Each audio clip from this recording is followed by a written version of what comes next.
10-20 हज़ार के चक्कर में आप लोग अपनी इबादत भी ज़ाया करते हैं। शिकायत करते हैं कि इम्तियाज़ भाई जैन ने हमें होटल कोई बताया था, हमें दिया कोई है। ये वालिदैन के साथ आता है तो हर इंसान की ख्वाहिश होती है कि यार मैं करीब होटल हूँ। दोस्तों इसमें सबसे बड़ी गलती आप लोगों की खुद की होती है। आप अगर रश ज़्यादा हो होटल का रेट भी ऑटोमेटिकली ज़्यादा हो जाता है। अगर रश कम हो अस्सलाम वालेकुम गाइस, कैसे आप? सब उम्मीद करता हूँ सब खैर आफियत से होंगे। सबसे पहले तो हुज़ूर पाक की ज़ात पे करोड़ों दुरूद सलाम सल्लल्लाहु अलैहि वसल्लम। इस वक्त मैं मौजूद हूँ मदीना पाक में। आज की वीडियो के अंदर दोस्तों मैं आप लोगों को ये बताऊंगा कि हमारे जो उम्रा ज़ारिन होते हैं मक्का या मदीना में आते हैं उम्रे पे हज पे, बहुत सारी शिकायत करते हैं कि इम्तियाज़ भाई जैन ने हमें होटल कोई बताया था, हमें दिया कोई है, हमारी एयरलाइन कोई थी, हमें दी कोई और है। तो इसके पीछे क्या वजूहात होती हैं, क्या नुकसानात होते हैं, इंशाल्लाह मुकम्मल जितने भी आपके सवालात हैं इंशाल्लाह 3-4 टॉपिक के ऊपर मैं इंशाल्लाह आज बात करूंगा। इसकी जो मुकम्मल डिटेल है वो आपको बताऊंगा कि इसमें नुकसान या इसमें कसूर किसका होता है, आपका होता है या एजेंट का होता है। क्योंकि अक्सर एजेंट हजरात जो होते हैं ना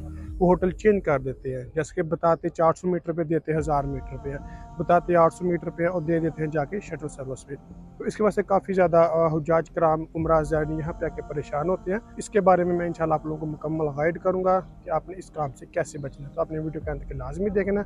उससे पहले अगर आप मेरे चैनल पर नए हैं तो प्लीज़ चैनल को सब्सक्राइब करें और वीडियो को लाइक लाजमी करें ताकि इस तरह की प्यारी प्यारी इस्लामिक इन्फॉर्मेशन बर वक्त से होते हैं। जज़ाकल्लाह। सबसे पहले दोस्तों हम इस टॉपिक के ऊपर बात करेंगे कि अक्सर एजेंट हजरात जो होते हैं वो होटल क्यों चेंज करते हैं। देखिए दोस्तों इसमें सबसे बड़ी गलती आप लोगों की खुद की होती है। आप लोग कम पैसों के चक्कर में सस्ता उम्रा पैकेज ले लेते हैं और आप 2-2 ढाई-ढाई 3-3 महीने उनको एडवांस पेमेंट दे देते हैं। वो आपको पैकेज देते हैं उसी रूटीन के हिसाब से कि इस वक्त होटल का रेट ये चल रहा है। देखिए दोस्तों होटल की जो मार्केट होती है ना अप डाउन होती रहती है।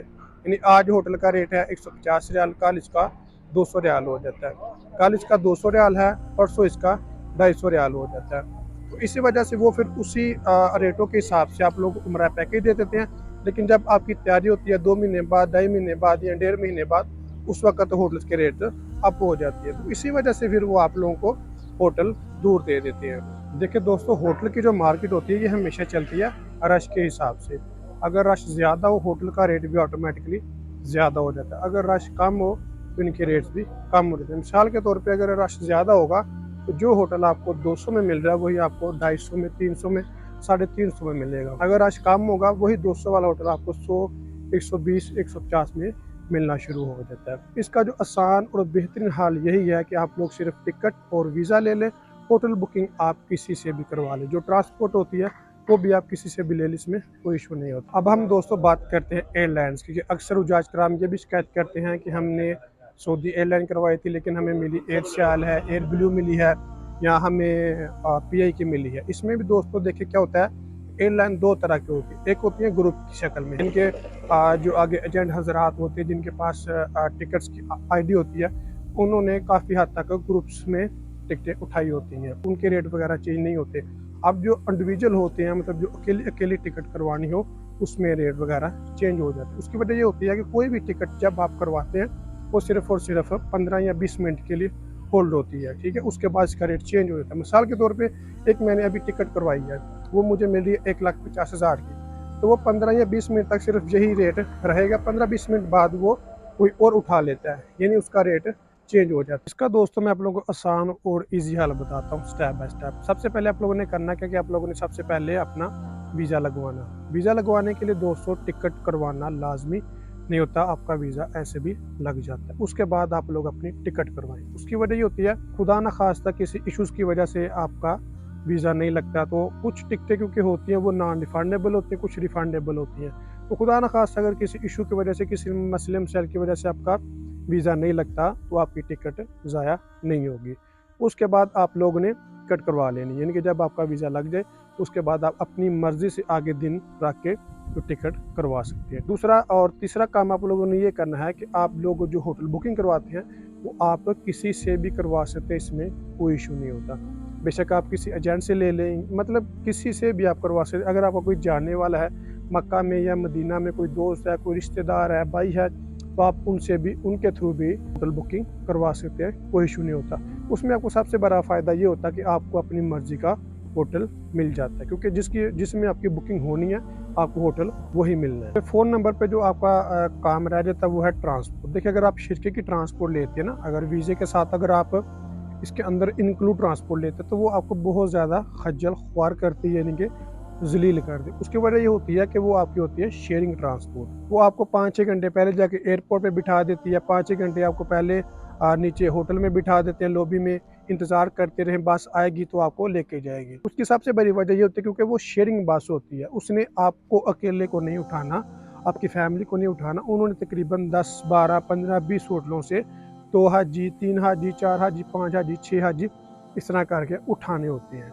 तो मतलब कुछ लोगों का होटल जैसे इब्राहिम खली रोड पे है, किसी का अजाद रोड पे, किसी का अजीज़िया रोड पे है, यानी कि इस तरह मुख्तलिफ होटल्स होते हैं जिनसे उन्होंने हाजियों को उठाना होता है। तो इसलिए उसमें भी आपको काफ़ी ज़्यादा मुश्किलात आ सकती है, इसलिए आप ट्रांसपोर्ट भी इंडिविजुअल लें, यहाँ से भी आप आके ले सकते हैं, कोई इशू नहीं होता। हाँ, जो जद्दा से मक्का की ट्रांसपोर्ट है ना, वो आपको वीज़े के साथ लेनी पड़ती, क्योंकि आजकल आपको पता है सबसे बड़ा मसला चला हुआ नुसक वाली ट्रांसपोर्ट लेना लाजमी होती है। बाकी मक्का से मदीना, मदीना से मक्का, मक्का से जद्दा आप खुद भी यहाँ भी आके उसका बंदोबस्त कर सकते हैं, या वो भी आप बुक कर सकते हैं। वैसे तो ट्रांसपोर्ट बुक करने की ज़रूरत नहीं होती, यहाँ पे बेशुमार गाड़ियाँ होती हैं, यहाँ से भी आके आप ट्रांसपोर्ट ले सकते हैं। उसकी वजह ये होती है कि वो आपको थोड़ी सी सस्ती पड़ जाती है। दोस्तों, हम बात करते हैं होटल्स की कि मक्का मदीना में अच्छे और करीब वाले होटल कौन से हैं। देखिए, जब बंदा फैमिली के साथ आता है, बीवी बच्चों के साथ आता है या वालिदैन के साथ आता है, तो हर इंसान की ख्वाहिश होती है कि यार मैं करीब होटल लूँ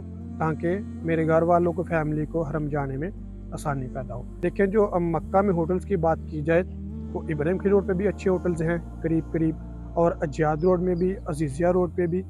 अगर हम मदीना की बात करें तो मदीना शरीफ में जो अच्छे और बेहतरीन फैमिली के लिए होटल हैं, करीबी होटल हैं, वो सिर्फ दोस्तों मरकज़ में पाए जाते हैं। मरकज़िया किसको कहते हैं? जो रोज़ा रसूल के आसपास वाला एरिया है, इसे मरकज़िया कहते हैं।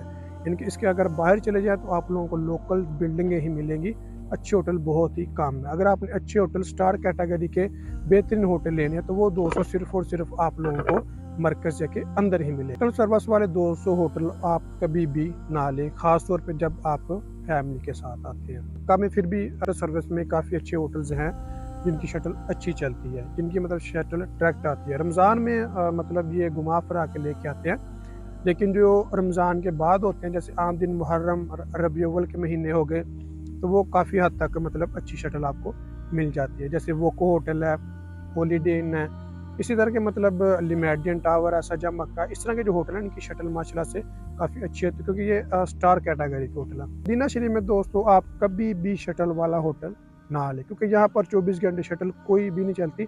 यहाँ पर सिर्फ और सिर्फ नमाज के टाइम शटल चलती है, वो भी बहुत ज़्यादा मुश्किल से। आप थोड़ा सा बजट बढ़ा के, अगर आपने अच्छी रहाइश लेनी है तो वो कम से कम आप मरकज़िया के अंदर ही लें। बात करने का दोस्तों असली मकसद यही था कि 10-20 हज़ार के चक्कर में आप लोग अपनी इबादत भी ज़ाया करते हैं और अपना टाइम भी ज़ाया करते हैं, यानी कि सस्ते पैकेज के चक्कर में।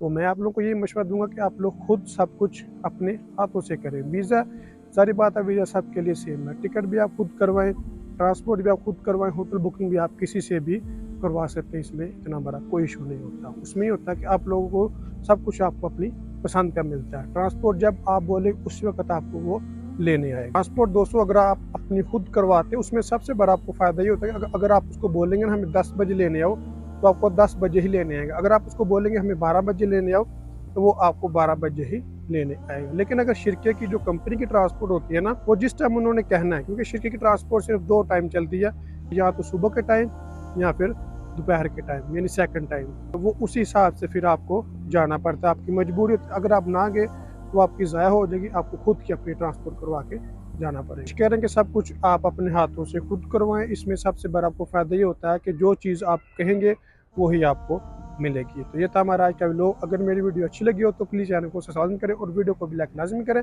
ताकि इस तरह की प्यारी प्यारी इस्लामिक इन्फॉर्मेशन वीडियोज़ अखबार वक्त रिसीव होती रहे। जज़ाकल्लाह।